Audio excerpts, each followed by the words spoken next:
کہ مقرر خود سے اپنی ذات سے تقریر کے لیے کتنا تیار ہے، اس کے اندر تقریر کا کتنا جذبہ ہے، اس کی زبان کتنی کھلی ہوئی ہے بولنے میں، اس کی پہلے ایک مکمل تیاری کا ہونا ضروری ہے، پھر وہ مقرر سامنے نکھر کے سامنے آتا ہے۔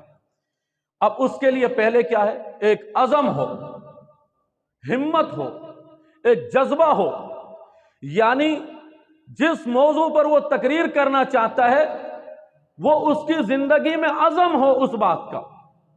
مثال کے طور پر جیسا کہ اب یہ اگر وہ علماء کرام کے مقام پر تقریر کرنا چاہتا ہے تو یہ دنیا کو علماء کرام کا مقام منوانے کا عزم ہو اس کے دل میں، کہ میں اپنے بول سے، اپنے انداز سے اب میں اس بات کو منواؤں گا۔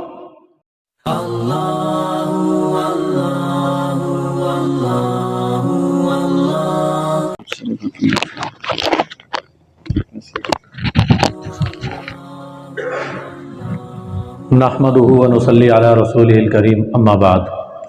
الحمدللہ تمام ساتھیوں نے خوب محنت کی۔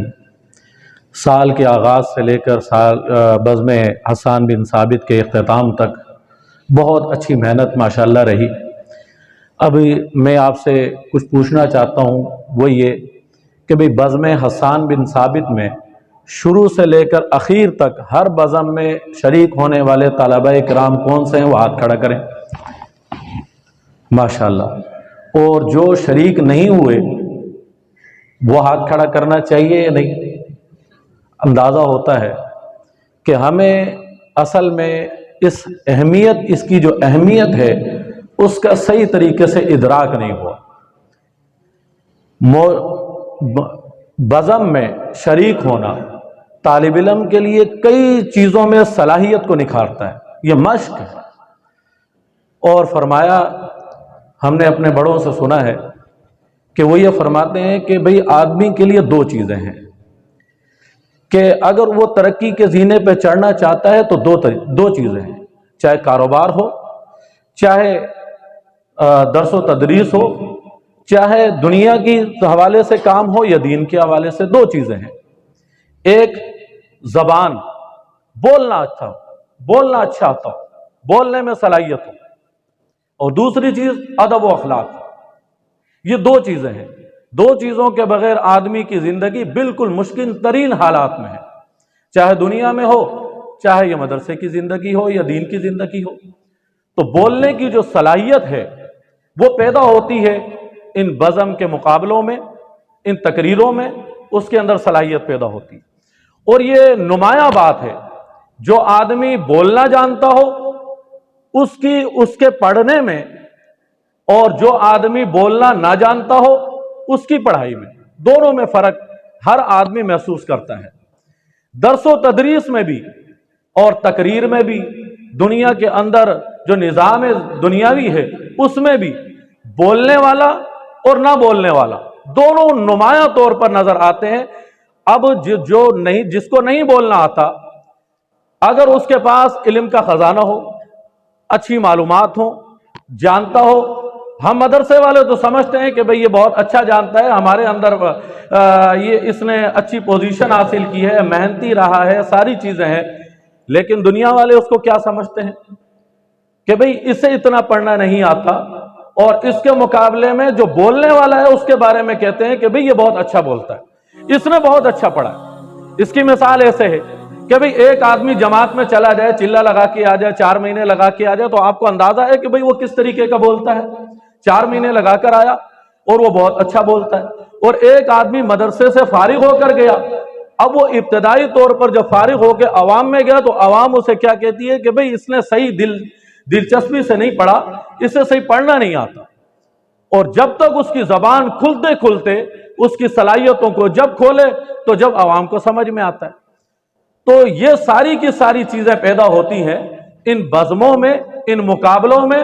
یہ ہمارے لیے یوں سمجھو کہ جیسا کہ ہم استاد کے پاس پڑھتے ہیں اور وہ چیز ہمارے لیے ضروری ہے، اسی طریقے سے ان بزموں میں، ان مقابلوں میں شرکت کرنا ہر ایک کے لیے ضروری ہے۔ اب جن حضرات نے شرکت کی ان کی تعداد بہت کم، کہ سال کے شروع سے لے کے اخیر تک جو ہر بزم میں شریک ہوئے ان کی تعداد کم، جو شریک نہیں ہوئے وہ انتہائی افسوس کی بات ہے۔ ان کے لیے انا للہ و انا الیہ راجعون کا ہی مقام ہے، اس کے علاوہ تو نہیں ہے۔ تو ان کی زبان نہیں کھلے گی، ان کے لیے بہت زیادہ محنت کرنی پڑے گی۔ اب جو باتیں ہیں جو ایک کہ مقرر کے لیے کیا چیز ہونی چاہیے، ایک مقرر خود تقریر کے لیے کیسے تیار ہو، اور ایک چیز کہ مقرر تقریر کو کیسے تیار کرے، یہ دونوں باتیں الگ الگ ہیں۔ اب ان دو باتوں کو سمجھنا ہے کہ مقرر خود بذات خود تیار ہو تقریر کے لیے، تو اس میں ہے کہ کچھ چیزیں، کچھ صفات ہیں جو مقرر کے اندر پیدا ہونی ضروری ہے، کہ مقرر خود سے اپنی ذات سے تقریر کے لیے کتنا تیار ہے، اس کے اندر تقریر کا کتنا جذبہ ہے، اس کی زبان کتنی کھلی ہوئی ہے بولنے میں، اس کی پہلے ایک مکمل تیاری کا ہونا ضروری ہے، پھر وہ مقرر سامنے نکھر کے سامنے آتا ہے۔ اب اس کے لیے پہلے کیا ہے، ایک عزم ہو، ہمت ہو، ایک جذبہ ہو، یعنی جس موضوع پر وہ تقریر کرنا چاہتا ہے وہ اس کی زندگی میں عزم ہو اس بات کا۔ مثال کے طور پر جیسا کہ اب یہ اگر وہ علماء کرام کے مقام پر تقریر کرنا چاہتا ہے تو یہ دنیا کو علماء کرام کا مقام منوانے کا عزم ہو اس کے دل میں، کہ میں اپنے بول سے، اپنے انداز سے اب میں اس بات کو منواؤں گا۔ آپ نے دیکھا ہوگا جو آدمی دنیا میں کامیاب ہوئے ہیں اپنا بول بعد میں پہلے عزم لے کر آئے ہیں، سیاسی اعتبار سے بھی دیکھو، دینی اعتبار سے بھی دیکھو، موجودہ زمانے میں بھی دیکھو، گزشتہ زمانے میں بھی دیکھو، سب سے پہلے مقرر کے لیے عزم تھا۔ اور عزم پیدا ہوتا ہے اس سوچ سے کہ جس چیز کو میں آگے منتقل کر رہا ہوں، جس بول کو اور جس چیز کو میں آگے منتقل کر رہا ہوں، یہ چھوٹا کام نہیں تھا، یہ انبیاء کا کام تھا جو میں آگے منتقل کر رہا ہوں۔ جب یہ سوچ اس کے اندر ہوگی عزم خود بخود پیدا ہو جائے گا کہ میں ایک احساس کمتری میں دبا ہوا شخص نہیں ہوں، میں خود اعتمادی کے بحرانوں میں گرا ہوا شخص نہیں ہوں، بلکہ میں ایک عزم کے ساتھ ایسی چیز کو پہنچانے کا عزم کر رہا ہوں کہ جو کہ لوگوں کے لیے انتہائی ضروری ہے۔ لوگ دلدل میں پھنسے ہوئے ہیں، میں ان کو اس دلدل سے نکالنے کا ایک عزم لے کر آیا ہوں۔ جو بھی وہ مواد لے کر آئے پہلے اس کی ذات اس کے لیے اس عزم پر تیار ہونی چاہیے۔ مثال کے طور پر شان صدیق اکبر بیان کر رہا ہے، شان صدیق اکبر کو پوری دنیا میں منوانے کا عزم ہو، پہلی چیز اس میں یہ ہونی چاہیے۔ دوسری چیز کہ اس کو یہ احساس ہو کام چھوٹا نہیں ہے، کام بڑا ہے، انبیاء کا کام تھا جو میں کر رہا ہوں۔ اس عزم کے ساتھ جب وہ آ گیا، اب اسے یہ یقین ہونا چاہیے کہ میں اب لوگوں میں نایاب ہیرے کے طور پر نمایاں ہو جاؤں گا، میں لوگوں میں نایاب ہیرا بنوں گا، کہ اسے اس درجے کا یقین ہو جائے کہ میں یہ سارے کے سارے لوگ نہیں جانتے ہیں، جاننے والوں کو بھی وہ سمجھے کہ نہیں سمجھے ابھی تک، اگر سمجھے ہوتے تو لوگوں میں وہ چیز پیدا ہو چکی ہوتی جو میں لے کر آیا ہوں۔ اس کا مقصد ہے اگر سمجھے ہیں تو بات ابھی تک ان کے دلوں میں ہی ہے، باہر نہیں آئی۔ میں ایک نایاب ہیرا ہوں ان کی نظر میں ان کے دلوں سے باہر بات کو نکالوں گا اور منواؤں گا۔ جب عزم ہوگا، یہ نایاب ہیرا ہونے کا یقین ہوگا تو حقیقتاً وہ لوگوں میں نایاب ہیرا ہو جائے گا، لوگوں میں نایاب ہیرا خود بخود ہو جائے گا وہ۔ تیسری چیز کامیابی کا یقین، اس مقرر میں کامیابی کا یقین ہو کہ میں جو بات کر رہا ہوں، جو عزم لے کر آیا ہوں لوگوں میں، اب میں نایاب ہیرا لوگوں میں بن چکا ہوں، لیکن میں اس میں ضرور و ضرور کامیاب ہوں گا، جب تک پیچھے نہیں ہٹنا، جب تک کہ وہ ترقی کر کے کامیاب نہ ہو جائے۔ اور چوتھی چیز جو کہ انتہائی ضروری ہے، انتہائی ضروری ہے، اور ان تینوں چیزوں کی جان ہے، وہ یہ ہے کہ اپنے اندر، آدمی کے اندر خود اعتمادی پیدا ہو، خود اعتمادی، بھروسہ اپنی ذات پر کہ میں کامیاب بھی ضرور ہوں گا، میرے عزم میں کمزوری بھی نہیں ہے، لوگ مجھے مان بھی چکے ہیں، اب میں اس اعتماد کے ساتھ آگے بڑھ رہا ہوں۔ اگر یہ چیز اس میں پیدا ہوگی تو پھر تقریر کرتے ہوئے وہ ڈر محسوس نہیں کرے گا، اس کی زبان اس کے الفاظ کا ساتھ دے گی۔ اگر خود اعتمادی نہیں ہے، عزم نہیں ہے، پختہ ہونے کے یقین نہیں ہے، تو پھر اس کی زبان الفاظوں کا ساتھ ہرگز نہیں دے گی، بولنا کچھ چاہے گا، نکلے گا کچھ، خوف اور گھبراہٹ کی وجہ سے اپنے جو اندر معافی ضمیر ہے اس کو لوگوں میں کھول نہیں سکے گا۔ خود اعتمادی کا قائم ہونا یہ ضروری ہے۔ تو کتنی باتیں ہوگی؟ 4 باتیں، کہ عزم، نایاب ہیرا ہونے کا ثبوت قائم کرنا، پختہ عزم ہو کہ میں کامیاب ہو جاؤں گا، خود اعتمادی کو پیدا کرنا، یہ 4 چیزیں مقرر کے اپنے آپ کو تیار کرنے کے لیے ضروری ہے کہ مقرر جب یہ 4 باتیں ہوں گی، مقرر تقریر کے لیے 100% تیار ہے۔ اور اب تقریر کیسے تیار کریں، اس کے لیے بھی چند باتیں ہیں۔ ہمارے استاد محترم فرمایا کرتے تھے، آدمی میں بولنے کی صلاحیت جب پیدا ہو گئی اور اس کے اندر خود اعتمادی قائم ہو گئی، اخلاق اور آداب اچھے ہو گئے، اب تقریر کی تیاری کرنا بالکل آسان ہے، بالکل آسان ہے۔ اس کے لیے سب سے پہلا کام ثابت قدمی ہے، ثابت قدمی، حوصلہ یہ ہونا چاہیے، اور ثابت قدمی پر آدمی ڈٹا ہوا ہونا چاہیے۔ پہلے کام کیا، تھوڑا سا مواد تیار کیا، 1 دفعہ کہا، 2 دفعہ کہا، پھر چھوڑ دیا، پھر کہا، پھر چھوڑ دیا، ایسا نہیں۔ ثابت قدمی، اس کے پر ڈٹا ہوا ہو، جہاں موقع ملے اپنی بات کرنا شروع کر دے۔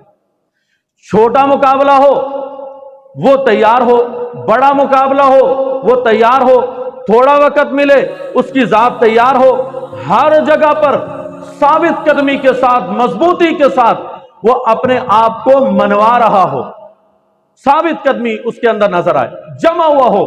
ایسا نہیں ہو کہ سال کے کسی دنوں میں حصہ لے لیا، کسی دنوں کو چھوڑ دیا، سال کے کسی دنوں میں تقریر میں تقریری مواد کو تیار کر لیا اور پھر چھوڑ دیا، ایسا نہیں ہو۔ ثابت قدمی کے ساتھ، مضبوطی کے ساتھ، جماعوں کے ساتھ، کہا گیا کہ ایمان انہی کے دلوں میں گھر کرتا ہے جو ثابت قدم ہو۔ تو ثابت قدمی ہر چیز کے لیے شرط ہے۔ آدمی کے تقریر کرنے کے لیے، تقریر کو تیار کرنے کے لیے ثابت قدمی ضروری ہے۔ شروع سے لے کر آخر تک ثابت قدمی چلتی ہوئی آئے گی۔ ایک وقت ایسا آئے گا کہ تھوڑا سا مطالعہ کرے گا، دماغ میں بہت زیادہ باتیں گھومنا شروع ہو جائیں گی۔ ثابت قدمی کا اتنا تیزی کے ساتھ اس کی ذات پر اثر پڑے گا۔ دوسری چیز، موضوع پر عبور ہو۔ ایک آدمی تقریر کرنے کے لیے آیا، مثال کے طور پر شان صدیق اکبر پر بات کرنے کے لیے آیا۔ شان صدیق اکبر کے حوالے سے اگر اسے 5 منٹ بات کرنی ہے تو اس کے پاس 20 منٹ کا مواد موجود ہونا چاہیے۔ 10 منٹ بات کرنی ہے تو 40 منٹ کا، یعنی 4 گنا زیادہ مواد اس کے پاس موجود ہونا چاہیے۔ جب یہ مواد ہوگا تو یقین جانیے وقت کم ہوگا، مواد زیادہ ہوگا، تو وہ بہت اچھے انداز سے اپنے موضوع کو سامنے لوگوں میں نمایاں پیش کر سکتا ہے۔ کہ جب مواد زیادہ ہوگا، بات کرنی ہے، مواد زیادہ ہے، اب اس میں سے وہ چیدہ نکات کو نکال کر مختصر وقت میں سامنے رکھ دے گا۔ تو موضوع پر عبور مکمل حاصل ہونا چاہیے۔ 2 باتیں۔ تیسری بات، مشق ہو، خوب مشق کی ہوئی ہو کہ میں نے ثابت قدمی بھی دکھا دی، موضوع بھی تیار ہو گیا، اب اس کے اوپر مشق کی ہوئی ہو اور مشق اس انداز سے کی ہوئی ہو کہ مدرسے کا, ہمارے اس مدرسے کی کوئی جگہ خالی نہ ہو کہ یہ بھائی نے وہاں پر جا کر جو ہے نا کوئی مشق کے لیے جو ہے نا تقریر نہ کی ہو. کسی کونے میں یہاں بھی تقریر, وہاں بھی تقریر, وہاں دیکھو وہاں کر رہا, مشق, خوب مشق کر رہا. مشق سے اس کی زبان کھل رہی ہے. اب مواد پر بھی عبور ہو گیا اور مشق سے زبان بھی کھل گئی. اب یہ بتائیں کہ اس آدمی کی تقریر خود بخود تیار ہوگی نہیں ہوگی؟ خود بخود تیار ہوگی. اور چوتھی چیز جو اس کے اندر ہو وہ پہلی ہی چیز ہے کہ وہ پہلی چیز کیا ہے کہ مشق اس انداز سے ہو جائے کہ اس کے الفاظ اس کی زبان کا ساتھ دے رہے ہوں. اس کے الفاظ اس کی زبان کا ساتھ دے رہے ہوں, یعنی خود اعتمادی پیدا ہو رہی ہو, خود اعتمادی میں اضافہ قائم ہو رہا ہو. جب یہ چیز پیدا ہو جائے گی تو یقیناً اس طالب علم کی یا اس مقرر کی تقریر بہت نمایاں اور اچھی ہو جائے گی. جتنے بھی مقرر حضرات تقریر کرتے ہیں اگر ہم نچوڑ نکالیں تو ان سب کی باتوں کا یہی خلاصہ نظر آتا ہے کہ ان کی تقریر میں ثابت قدمی, جب انہوں نے زمانہ اول میں تقریر شروع کی تھی اور جب وہ تقریر کرتے کرتے 15 سال تک پہنچ گئے ہوں یا 20 سال تک پہنچ گئے ہوں, اب آپ پہلی ان کی تقریروں کو اٹھائیں اور بعد والی کو اٹھائیں, آپ کو فرق نظر آئے گا کہ پہلی والیوں میں ان کی جان, بات میں جان کس انداز سے تھی اور بعد میں جان کس طریقے سے ہے, دونوں میں فرق نظر آئے گا. تو یہ چیزیں تھی کہ طلبہ کرام جو تقریر کرنے کے لیے آئے تھے, تو میں نے جو ان کی کیفیت کے اندر جو چیزیں لکھی ہیں وہ اسی اعتبار سے تھی. کسی کی مشق میں کمزوری, کسی کی تیاری میں کمزوری, اور کوئی بچہ تقریر کرنے کے لیے آیا, بہت اچھا اس نے مواد تیار کیا, لیکن گھبراہٹ کی وجہ سے وہ سارا کا سارا اس کے دماغ سے بات نکل گئی. تو یہ ساری کی ساری چیزیں جو کہیں ہیں, اگر یہ چیزیں ہمارے اندر پیدا ہوں, اس کے لیے پیدا کرنے کے لیے ہر بزم میں, ہر تقریری مقابلے میں, ہر جگہ پر اس کے لیے شرکت کرنا ضروری ہے. اور جو بچہ اگر تقریری مقابلوں میں حصہ لیتا ہے اس کا تکرار مضبوط ہو جاتا ہے.